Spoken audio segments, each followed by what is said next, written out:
Hello guys, welcome back to my channel. আজকে একটু অন্য সাথে রেসিপি বানাচ্ছি। এটা হলো কচুরি পাতা বাটা। তো তার জন্য আমরা প্রথমে কচুরি পাতাটাকে নিয়ে নিয়েছি।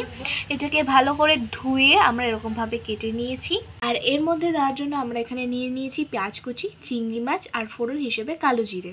আর এই দিকে পেঁয়াজ, আদা, লঙ্কা, রসুন আর চিংড়ি মাছ দিয়ে এটাকে আমরা ভালো করে পেস্ট করে নেব।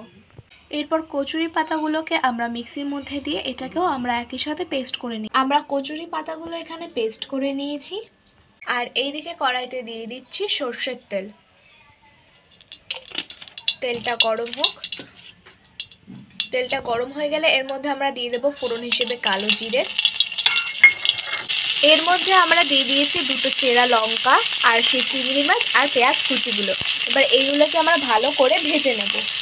এর মধ্যে আমরা দিয়ে দেব পরিমাণ মতো লবণ, দিয়ে দেব পরিমাণ মতো হলুদ আর দিয়ে দেব কাশ্মীরি লঙ্কার গুঁড়ো। দিয়ে এবার এটাকে আমরা এর সাথে ভালো করে মিশিয়ে নেব। আমাদের এটা ভাজা কমপ্লিট। তো এর মধ্যে সেই পাতা বাটাগুলো দিয়ে দেব। এরপর আমরা এর মধ্যে স্বাদ মতো চিনি দিয়ে দেব। এবার এটাকে আমরা ভালো করে নাড়াচাড়া করে নেব। আমাদের এখানে কচুরি পাতা বাটাটা হয়ে গেছে, আমরা এখানে নামিয়ে নিয়েছি।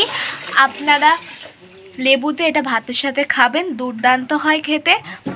বাটাটা খুবই টেস্টি খেতে। আপনারা এরকমভাবে বানাবেন, আমাকে অবশ্যই কমেন্টে জানাবেন কেমন হয়েছে।